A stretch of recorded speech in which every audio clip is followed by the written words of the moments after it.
All right, so we were studying the regularization L1 and L2, and in regularization, I have explained the concepts that what are the equation of L1 and L2, and how we are preventing the model from overfitting. I also explained code on lasso regression. Okay, fine. So, what exactly was happening here is, see, we are trying to enhance the model's ability. Okay, because model is struggling in testing. While training, model was showing good result, but during testing, model struggled. Okay, so to increase the model accuracy, we are going to minimize the loss. Okay, accuracy can only be increased by minimizing the loss. Okay, so ultimately, the concept is model is having high variance and reducing the beta coefficient value. We can prevent it from overfitting. That's what we can do. Okay, so you very well know that I wrote equation y equal to beta naught plus beta 1 x1 plus beta 2 x2 and so on. Model is showing overfitting because of large variance. Variance, as per statistics, we say x minus x bar. That means how a point is away from its mean. That's called as a variance. So if the distribution of data is more, if the point are far away from its mean, then variance is high. And because the variance is high, the model is subject to overfitting. Remember. And I want to bring an attention about the terms bias and the variance here. Bias is error. Okay. And variance is the distribution of the data. How points are spread in a space away from its mean position, mean of the distribution. That is the variance. Okay. So bias we call y dash minus y equal to error. So this error is a bias term. Okay, fine. And we want to build a model. We want it in such a way that there should be less bias in the model. Should be less. Then only the accuracy of the model will be improved. Okay. So bias makes data more generalizable and the model less sensitive to isolated data points.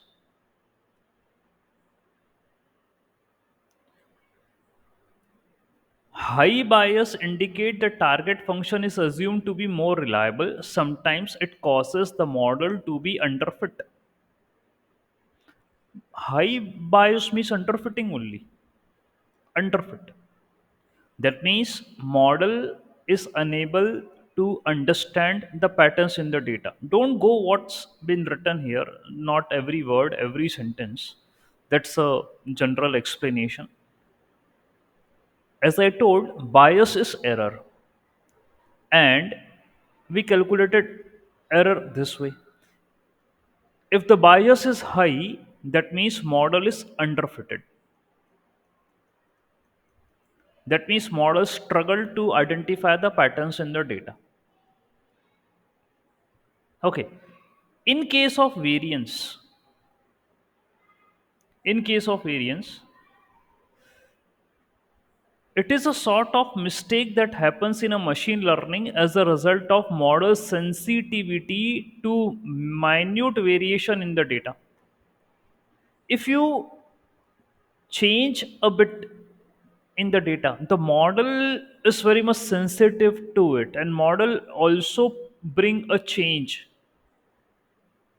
So due to the significant variation, an algorithm would model the noise and the outliers in the training set. That means those points, see, high variance means there are points which are present far away from the distribution, and model is relying on those points also, which are noise and outliers. So you, if you are training your model, if you're training your model, and if you do have outliers present in it, noise present in it, noise and outliers are, according to statistics, we call them as wrong or faulty entries. Okay, faulty entries. So if you do have a such kind of data, that means variance will be high. Why? Because we very well know that mean is impacted by outliers present in the data. Okay, and if we calculate x minus x bar, this will be high. Let's show that high variance.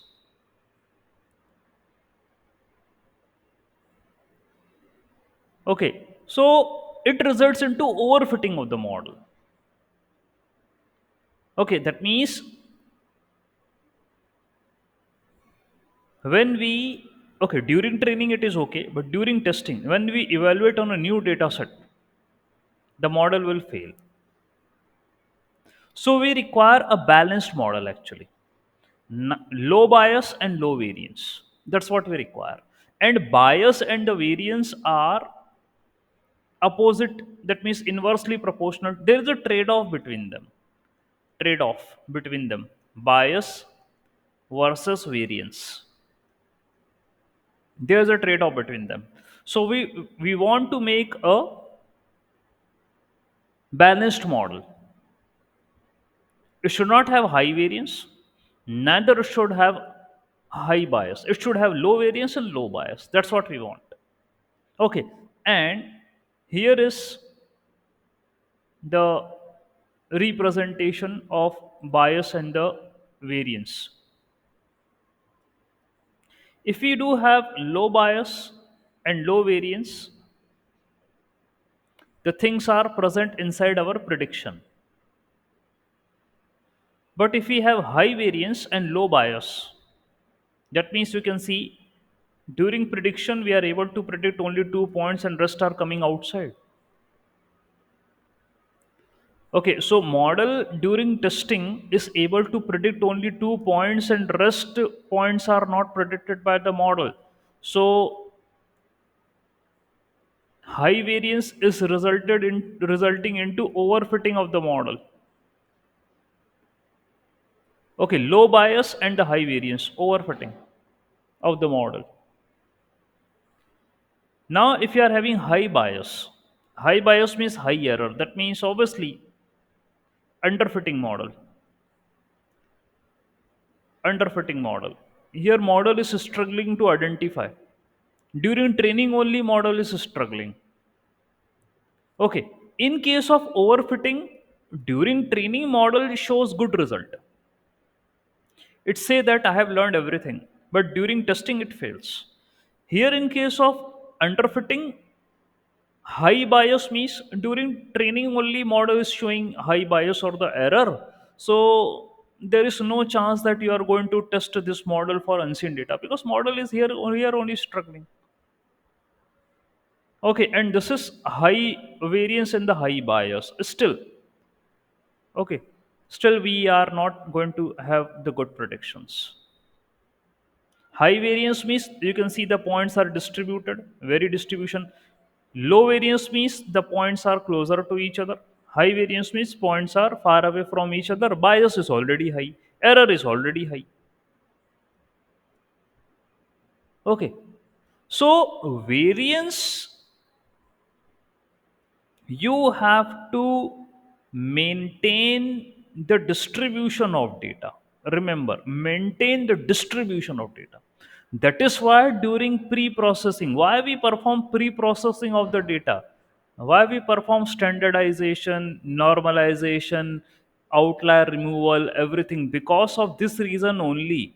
I want to give data to the model which is the best one. It should not have all these limitations. Then model will predict easily. But if you have a data which is be not pre-processed properly, you will struggle. Your model will not give you the proper result. So there's a trade-off between these two. Trade-off means fight between bias and the variance. If variance is high, bias is low. If bias is high, variance is low. So we don't want these two to be high. We want both of them as like low. Then the prediction will comes under the region. Is not. Okay. And because of this reason only, because of overfitting and underfitting, okay, we are applying penalty on the model. That's the reason to penalize the model. Okay, so here they mentioned about the terms low bias means the average prediction is very near the desired number. Low bias means low error. So y dash and y are close. High bias means y dash and y are far. That means both the points are like too much difference between them. So bias is error. Okay, fine. And low variance means, okay, the data points are small, they are concentrated, and rarely deviate significantly from the mean value. Okay, that means they will not, if you do some changes also, now they will not deviate from the mean. Okay, but if the variance is high, so small change also will bring a deviation. Okay, significantly deviate the mean value and the data points, high variance. Okay, so that's what you have to take care. Okay, so underfitting model is unable to generalize correctly the new data. Fail. That means the model is fail.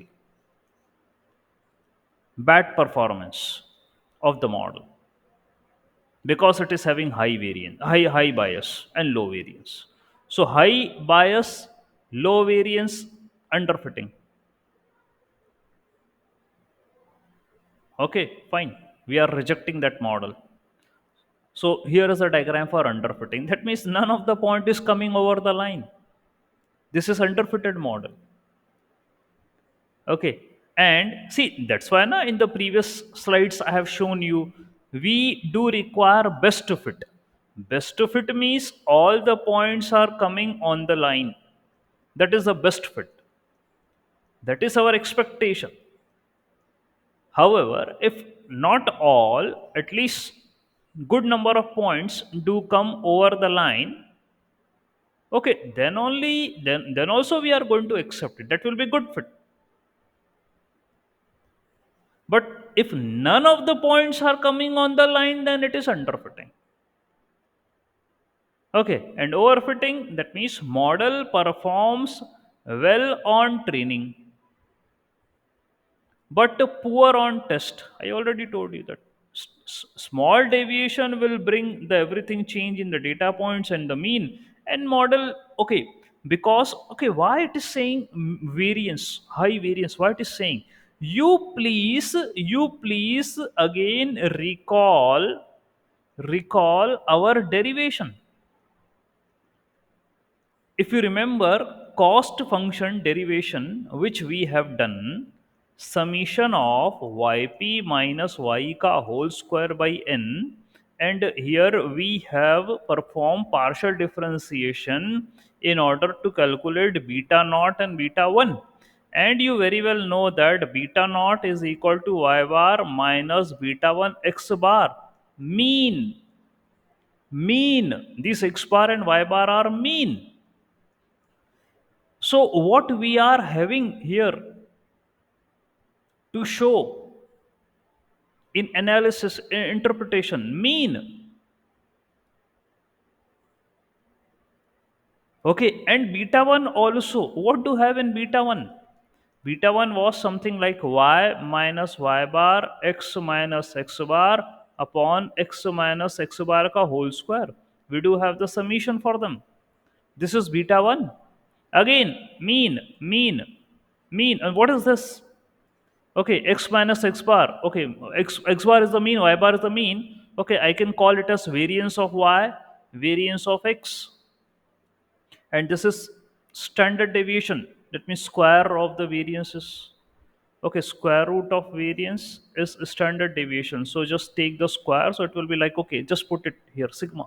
So we are having variance and sigma only, and these things only. So that is why it is saying that if the variance is high, okay, it will impact, because if high variance will be there, beta 1 will beta 1 value will be there, okay, which we have calculated. Now if you are taking another data, and if you are putting that beta 1 value in that data, how it will give you the prediction?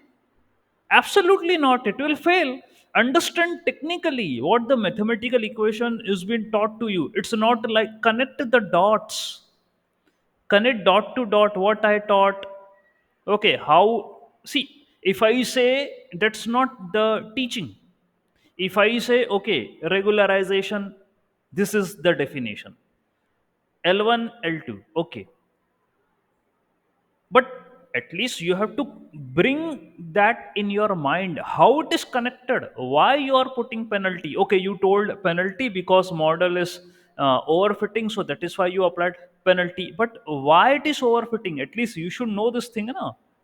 Overfitting, right now I explained about bias and the variance, and the term, it's totally dependent upon the parameter, because parameter only decide what could be the prediction, and you are having false prediction.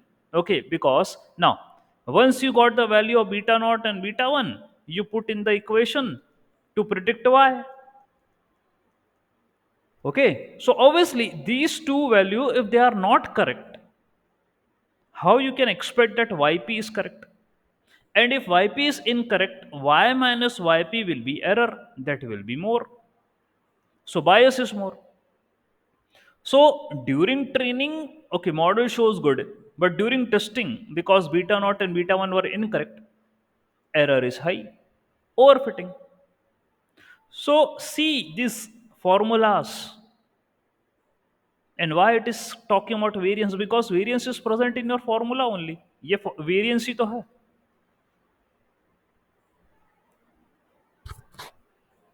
Okay, got it. So that is why we are imposing penalty on that. That could be a question, sir. Why you are imposing penalty on parameter only?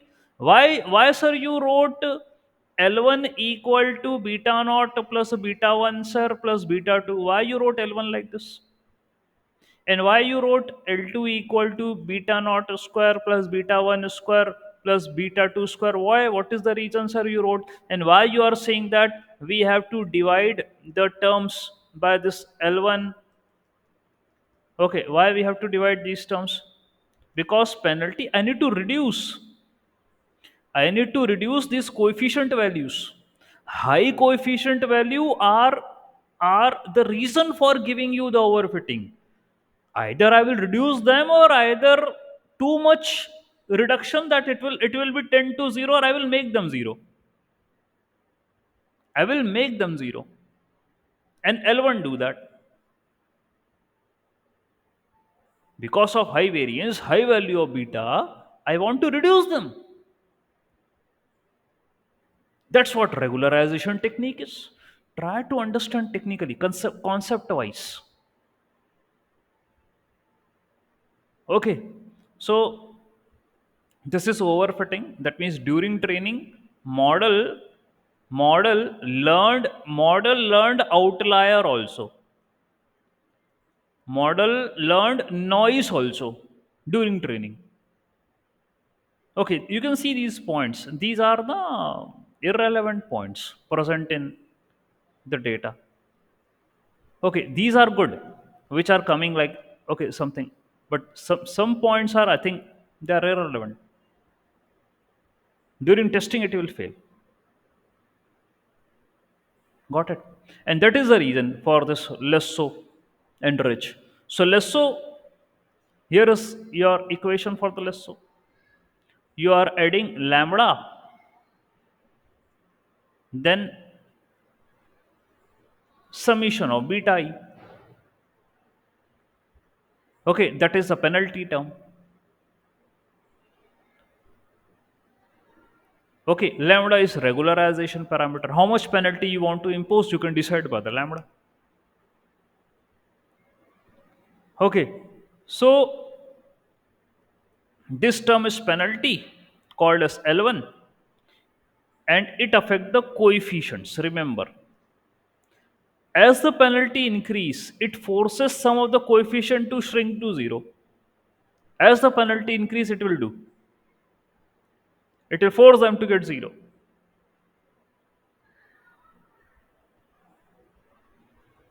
Okay. And if the coefficient becomes exactly zero, if a coefficient become exactly zero, the feature which is multiplied by that particular coefficient will also become zero. That is why L1 is dimensionality reduction technique. Point is clear. And if lambda equal to 0, less so will be ordinary least square. OLS means again वही linear regression cost function. OLS is that only. OLS ordinary least square means this thing only. YP minus Y ka square by N. This is OLS, ordinary least square. And if the lambda increases, more coefficient will be set to 0, simplifying the model.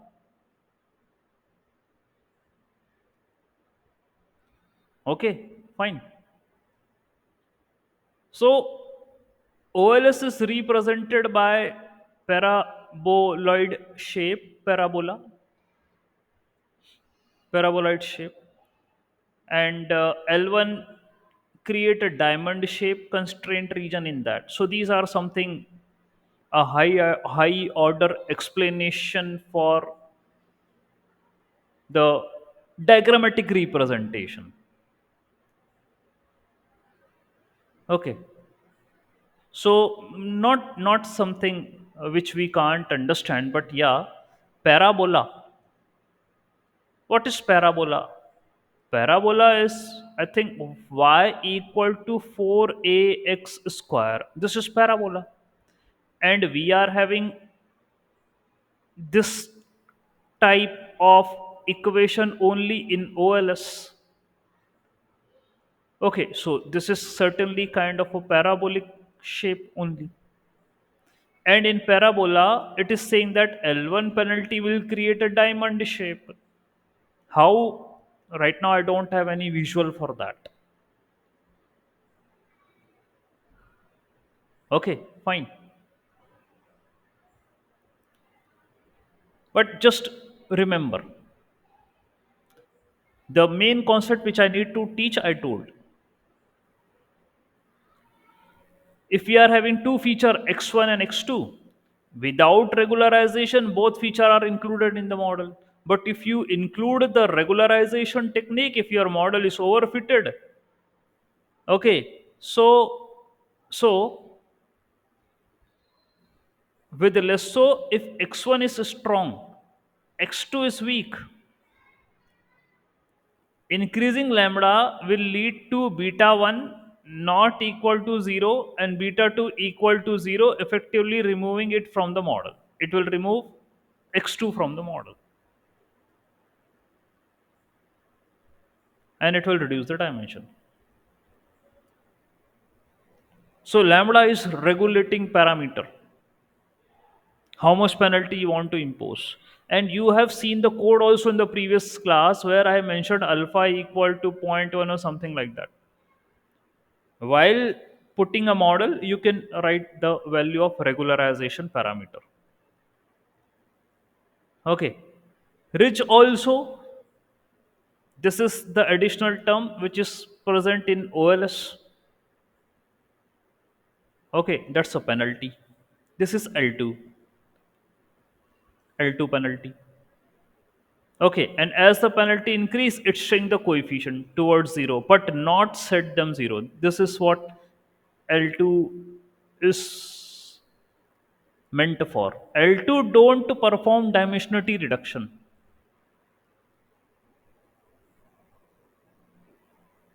Okay,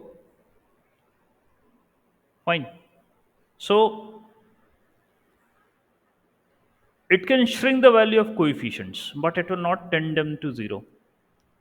So ridge regression tends to keep all the feature in the model. Okay, it keeps all the feature, but their impact is reduced.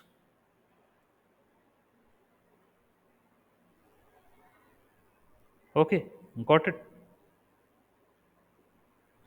So this is what happens. Again, if lambda equal to zero, ridge will be like linear regression. If lambda increases, the coefficient shrink. That's it. Geometric interpretation is same, like we are having the parabola. Okay, like parabola, the OLS is parabolic only, and L2 penalty will come in a circular constraint. It will come in a circular constraint. Why circular constraint? Because I feel that your y is equal to cost function. That is, your error is equal to cost function, which is already square, and this is also lambda L square. Okay, this is lambda L square. So if you want to write the equation, error equal to summation yp minus yk square by n plus lambda L square. You very well know what's the equation of a circle. A circle who is at a center 0, the equation is x square plus y square equal to r square. This is how I can relate why it is saying that your L2 penalty creates a circular constraint region, a sphere, something like that.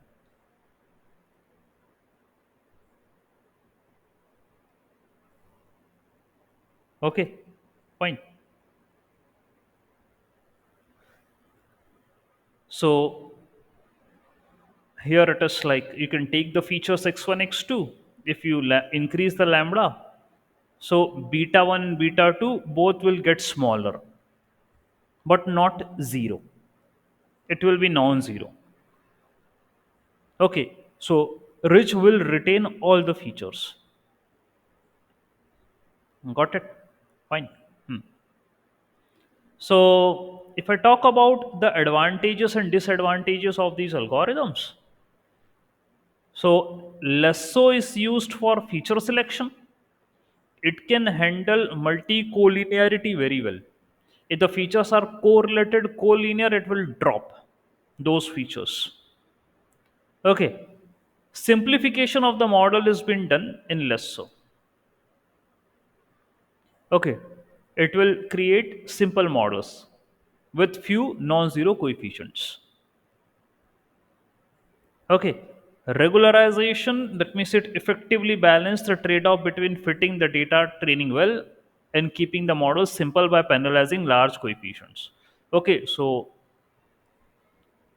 because of this penalty, large penalty, we can keep the model generalized and it prevent overfitting.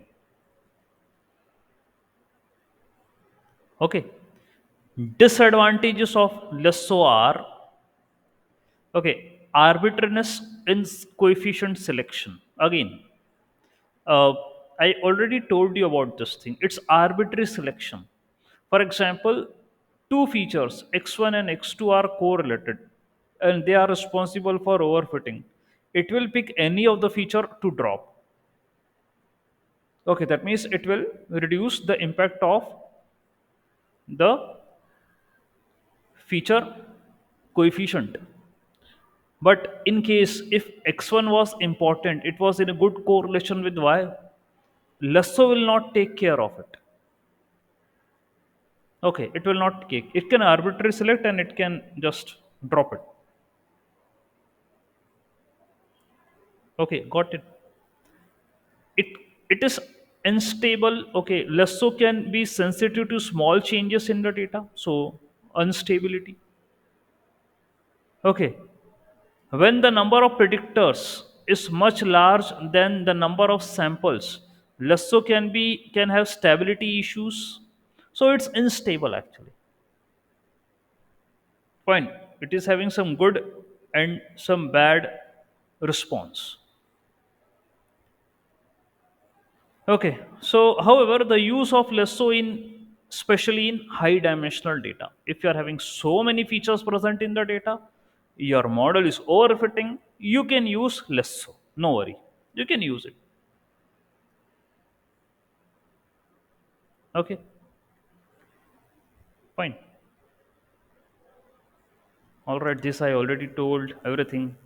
In case of rich advantage, okay, it's a regularization technique. Definitely it will handle the multicollinearity in the data. Also the regularization, that means it will penalize the large coefficients, but it will not make them zero. It will penalize, so it will improve the performance of the model, but it will retain all the features. Okay, it is stable. Okay, stable coefficient estimates. It is having numerical stability also. All right. However, the disadvantage is bias. Bias in ridge regression introduce a bias in the coefficient estimate by shrinking them towards the zero. While the bias can help to reduce the overfitting, improve generalization, it may also lead to sensitive loss of sensitivity to small but true effects in the data. Okay, that means changes. See, regularization we are applying. Either we are using less or either we are using rich. But you are doing change. You are impacting, putting, because equations are everything and you are putting the data in those equations. So definitely there will be a change. And here it is saying that you are reducing the value of coefficients by applying the penalty on it. That will lead to loss of sensitivity in the model, lead to loss of sensitivity to small but true effects in the data. If the true coefficients are close to zero, obviously then the answers, there is an issue. There will be bias in the coefficients. Bias means the coefficients. See, you are changing coefficients only. Na? In less and range, you are changing coefficient only. You are trying to reduce the value of coefficient. So this may be like very sensitive. Not suitable for feature selection. Obviously, Lesso is used for feature selection. Ridge is not used for feature selection. Okay, so we are going to use it in regularization, linear model, predictive modeling we are using where we want to perform the predictions. Okay, linear regression models they are used for prediction, regression analysis. With high, if your data is high dimensional data, you can use rich regression in case you are facing overfitting in the model. So that's what you can use it. And here is the comparative chart between both. Okay, so this is L2 rich, less so L1. Shrink coefficient towards zero. Shrink coefficient towards zero for both variable reduction and model simplification. Here it will shrink to zero to reduce model complexity and multicollinearity. You should understand what is. We don't want to make a model complex. What is a complex model? A complex model is a model which is having high variance. An overfitted model is complex. Overfitted. There might be some questions Okay, which can be asked in an interview, what do you mean by a complex model? So complex model is overfitted. What do you mean by simple model? Simple model is underfitted. What do you want? You want general model. Always say we want generalized model, neither overfitted, neither underfitted, neither complex, neither simple. क्योंकि simple will have high bias, complex will have high variance. Don't want. We want a general model, generalized, which is having low variance and low bias. That is called as balanced model. Got it? So we are going to apply regularization on complex model. Okay, so it reduces the complexity. Rich. Feature selection, no. Yes. In less so. Coefficient shrinkage, yes. Here also yes. But it will tend to zero, but not zero. It will. Suitability, okay. Situation suitable in situation where all the features are relevant and they are multi-collinear. Multi-collinearity. Collinear, that means points are coming in a line. Okay, suitable when the number of predictors is high and there is need to identify the most significant feature present in the data. That means predictors means the value of x. The features are more. This one also, the predictors are more. But however, it's saying that if multicollinearity is more, then rich is used. And the number of predictors are more, then less so is used. Okay, fine. So that's the reason for using bias and the variance. It introduces bias but reduces variance. It also introduces the bias, it also reduces the variance potentially more than the rich. Okay, it will put a huge impact on the coefficient. Okay, it will bring a big change in the coefficient because it tends to make it zero and it will make it zero. Less so. It's a huge impact. Okay, ridge is less interpretable in presence of many features. It is more interpretable because of feature elimination. We can interpret this model less so. Its interpretability is tough. Sensitivity to lambda. If you change the regularization parameter, gradual change in coefficient will be there. Gradual change. And here it will bring a sharp change if you change the value of lambda. Here it is having a gradual change, here it is a sharp change. Okay. Model complexity. Okay. We try to reduce the complexity. In both the cases, we are trying to reduce the complexity. Here, we will reduce the complexity. We'll try to reach to be simple. No, not simple, general. We try to reach towards the general. Here it is saying that it leads to simple model, especially when irrelevant features are abundant. Okay, so just take care how to use these techniques. Okay, got it. And here is the code for you. Okay, so I have shown the code in the previous class also. Again, I'm telling you the code. Um, I'm importing lesso from linear model only. Okay, linear regression is also present in linear model. Lesso is also present in linear model. Polynomial regression, we don't have anything separate. We are having linear model and we are using the features as poly there. Okay, so I'm taking lesso from linear model. I took a regression data set, any data, not like specific, any data like make regression. And with this make regression, I created 100 samples and one feature, one target and 100 sample. Okay, one feature, one target, 100 samples.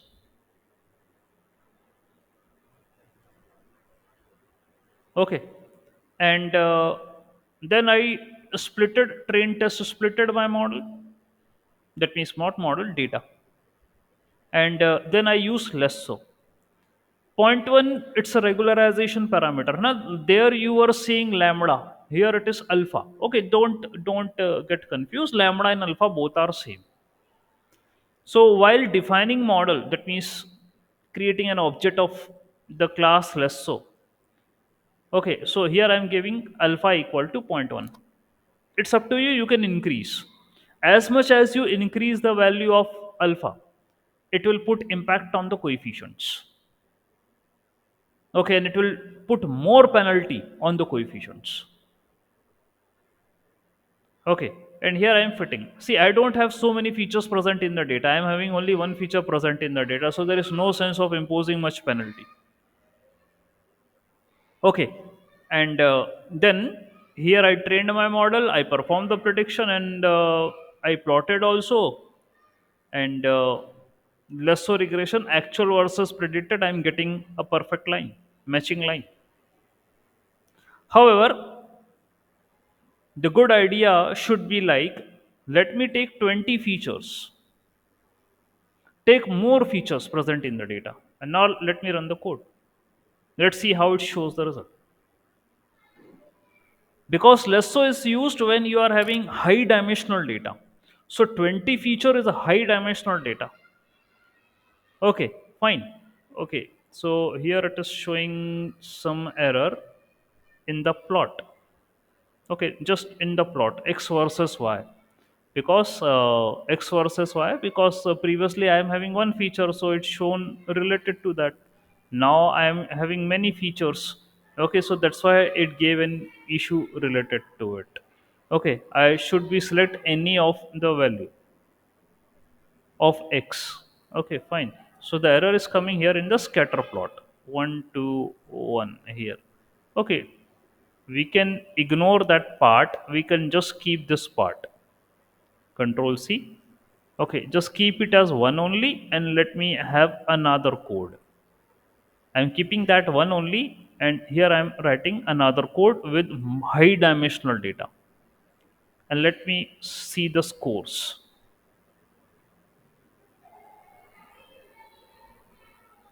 Okay, let me print it. Print MSC, print MSE, MSE, and R2. Okay, I need to print them. You can see mean square error is 0.11 and R2 is 0.99. See, I took high dimensional data, 20 features. So in that particular case, lasso is effective. Your error is 0.11. How much error I was getting when I do have only one feature? When I am having only one feature, the error is 0.02. That means very less error is there. Because only one feature was there. Na? Here I am having 20 features. And see, the error is 0.11. It is less. But if I want to if I want to reduce it more, let me take regularization zero point 0.5. Increase the penalty. Okay, let me run the code again. Let's see. Now it is 2.57.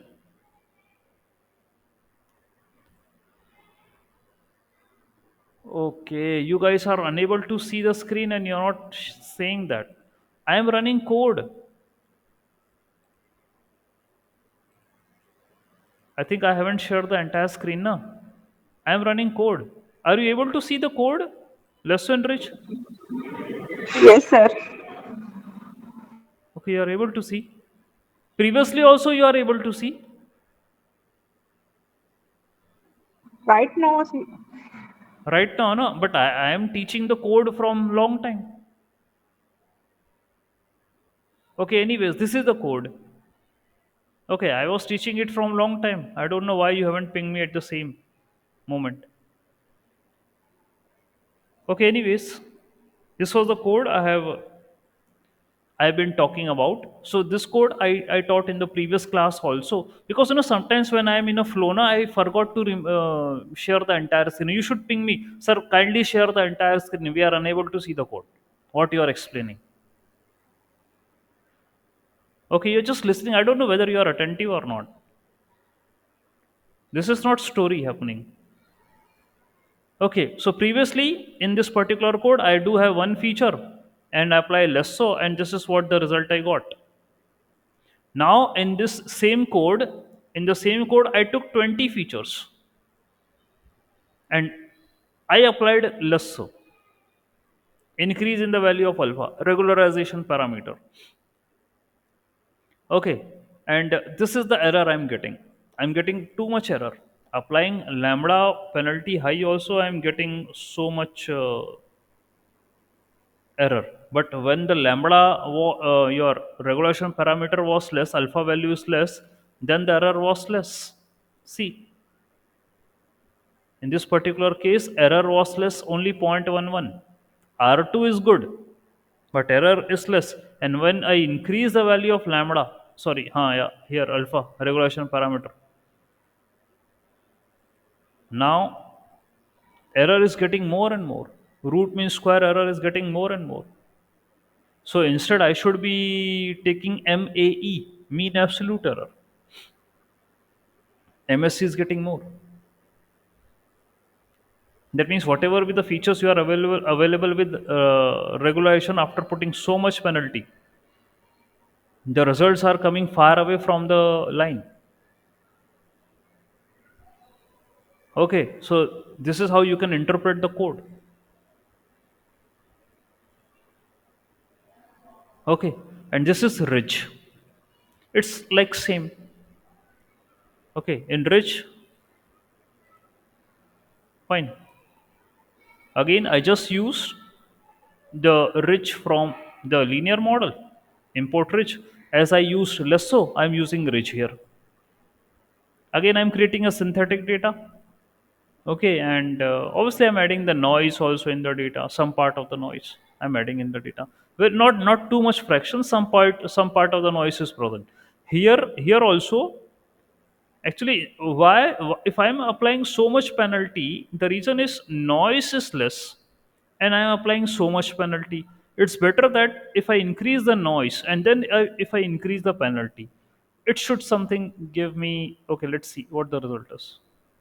I increase the noise, and okay, here is there's an increase in MSC also. R2 is good, but actually our concern is MSC. Okay, I increase the noise. That means there are data points which are outlier. Okay, anyways, and this is your rich. Rich is just like less, so only the regulation parameter, which the basic difference what we have studied, that it follow. Okay, so this is rich.